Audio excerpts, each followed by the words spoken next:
ಮುಡ್ಡಾ ಮತ್ತು ವಾಲ್ಮೀಕಿ ಹಗರಣಕ್ಕೆ ನಾವು ಹೋರಾಟ ಮಾಡುತ್ತಾ ಬಂದಿದ್ದೇವೆ. ರಾಜ್ಯಪಾಲರು ಪ್ರಾಸಿಕ್ಯೂಷನ್ ಕೊಡ್ತಾರೋ ಇಲ್ವೋ ಅಂತ ಚರ್ಚೆ ನಡೀತಾ ಇತ್ತು.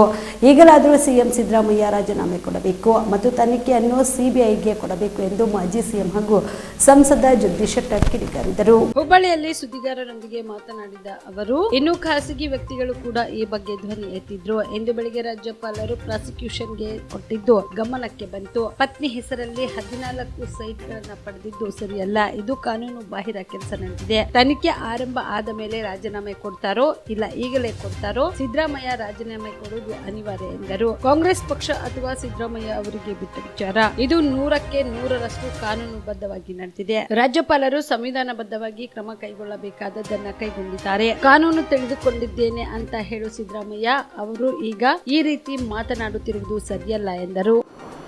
ರಾಜ್ಯಪಾಲರು ಪ್ರಾಸಿಕ್ಯೂಷನ್ ಪರ್ಮಿಷನ್ ಕೊಡ್ತಾರೋ ಇಲ್ಲೋ ಅನ್ನುವಂಥದ್ದು ವಾದ ವಿವಾದ ಕಳೆದ ಹಲವಾರು ದಿವಸಗಳಿಂದ ನಡೀತಾ ಇದೆ.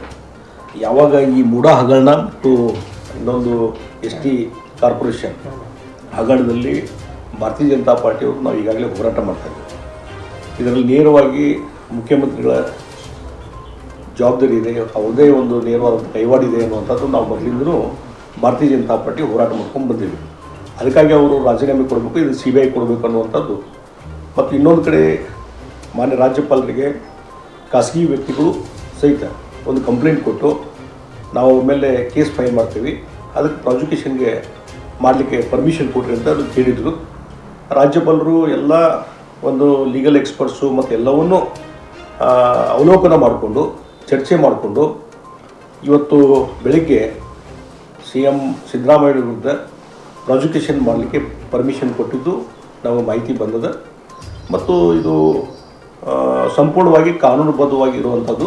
ಯಾಕಂದರೆ ಮೂಡಾ ಹಗರಣದಲ್ಲಿ ನೋಡಿದ 14 ಸೈಟ್ಗಳನ್ನು ಇವತ್ತು ಅವರು ಧರ್ಮಪತ್ನಿಯವರ ಹೆಸರಲ್ಲೇ ಪಡ್ಕೊಂಡಿದ್ದು, ಸಿಲ್ಡೀಡ್ ಆಗಿದ್ದು ಎಲ್ಲ ನೋಡ್ತೀವಿ. ಇದು against the law violation. Hindu ಹಲವಾರು ಬಾರಿ ಹೇಳಿದ್ದೇನೆ, ಇವತ್ತು ಏನೊಂದು ರೂಲ್ಸ್ ಇದೆ, ಕಾನೂನಿದೆ, ಅದಕ್ಕೆ ವ್ಯತಿರಿಕ್ತವಾಗಿ ಅದನ್ನು ವೈಲೇಷನ್ ಮಾಡಿ ಇವತ್ತು 14 ಸೈಟ್ಗಳನ್ನು ಪಡ್ಕೊಂಡಿದ್ದು ಒಬ್ಬ ಮುಖ್ಯಮಂತ್ರಿ ಜವಾಬ್ದಾರಿ ಸ್ಥಾನದಲ್ಲಿದ್ದಂಥವ್ರಿಗೆ ಅದು ಶೋಭೆ ತರುವಂಥದ್ದು ಅಲ್ಲ.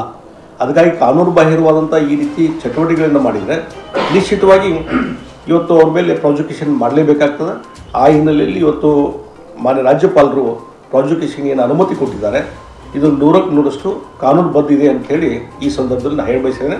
ಇಷ್ಟಾದಮೇಲೆ ಇವತ್ತು ಮುಖ್ಯಮಂತ್ರಿಗಳು ನಾಳೆ ಅದು ಪ್ರಾಸಿಕ್ಯೂಷನ್ ಪರ್ಮಿಷನ್ ಕೊಟ್ಟು ಕೇಸ್ ಫೈಲ್ ಮಾಡಿ ಅದು ಎನ್ಕ್ವೈರಿ ಸ್ಟಾರ್ಟ್ ಆಗಿ ಅಲ್ಲಿವರೆಗೆ ಸುಮ್ಮನಿರ್ತಾರೋ ಅಥವಾ ತಕ್ಷಣವೇ ರಾಜೀನಾಮೆ ಕೊಡ್ತಾರೋ ಅನ್ನುವಂಥದ್ದು ಅವರು ಯೋಚನೆ ಬಿಟ್ಟಂಥದ್ದು. ಆದರೆ ನಾನು ಹೇಳುವಂಥದ್ದು ಇವತ್ತು ಅವರು ನೈತಿಕ ಹೊಣೆ ಹೊತ್ತು ತಕ್ಷಣವೇ ತಮ್ಮ ಮುಖ್ಯಮಂತ್ರಿ ಸ್ಥಾನಕ್ಕೆ ರಾಜೀನಾಮೆ ಕೊಡಬೇಕು ಮತ್ತು ಇಂಪಾರ್ಷಿಯಲ್ ಇನ್ವೆಸ್ಟಿಗೇಷನ್ಗೆ ತನಿಖೆಗೆ ಅವಕಾಶ ಕೊಡಬೇಕು ಅನ್ನುವಂಥ ಒತ್ತಾಯವನ್ನು ನಾನು ಮಾಡ್ತೀನಿ. ಅದಕ್ಕಾಗಿ ಸಿದ್ದರಾಮಯ್ಯನವರು ರಾಜೀನಾಮೆ ಕೊಡುವಂಥದ್ದು ಅನಿವಾರ್ಯ ಅಂತ ಈ ಸಂದರ್ಭದಲ್ಲಿ ಹೇಳ್ತೀನಿ. ಕಾಮರೆಡ್ಡಿ ಆರ್ಥೋ ಮತ್ತು ಟ್ರಾಮಾ ಕೇರ್ ಆಸ್ಪತ್ರೆ ಕಲಬುರಗಿ. ಡಾಕ್ಟರ್ SB ಕಾಮರೆಡ್ಡಿ ಹಾಗೂ ಡಾಕ್ಟರ್ ಪ್ರತಿಮಾ S ಕಾಮರೆಡ್ಡಿ ಸಾರಥ್ಯದಲ್ಲಿ ಕಳೆದ 11 ವರ್ಷಗಳಿಂದ ಸಾವಿರಾರು ರೋಗಿಗಳಿಗೆ ದಿನದ 24 ಗಂಟೆ ತುರ್ತು ಸೇವೆ ನೀಡಿದ ಶ್ರೇಯಸ್ಸು. ಆರ್ಥೋ ಚಿಕಿತ್ಸೆಗೆ ನುರಿತ ವೈದ್ಯರ ತಂಡ, neuro surgery, joint replacement surgery, interventional pain clinic, plastic surgery, facial maxillo surgery, ದಿನದ 24 ಗಂಟೆ ಲ್ಯಾಬ್ ಸೌಲಭ್ಯ, ದಿನದ 24 ಗಂಟೆ ಮೆಡಿಕಲ್ ಸೌಲಭ್ಯ, ಡಿಜಿಟಲ್ ಎಕ್ಸ್ರೇ, ದಿನದ 24 ಗಂಟೆ ಬ್ಲಡ್ ಬ್ಯಾಂಕ್ ಸರ್ವಿಸ್, ದಿನದ 24 ಗಂಟೆ ಆಂಬ್ಯುಲೆನ್ಸ್ ಸೌಲಭ್ಯ. ಹೆಚ್ಚಿನ ಮಾಹಿತಿಗಾಗಿ ಸಂಪರ್ಕಿಸಿ ಸರ್ಕಾರಿ ITI ಕಾಲೇಜು ಮುಂಭಾಗ, ಕಾಮರೆಡ್ಡಿ ಆರ್ಥೋ ಮತ್ತು ಟ್ರಾಮಾ ಕೇರ್ ಆಸ್ಪತ್ರೆ ಕಲಬುರಗಿ.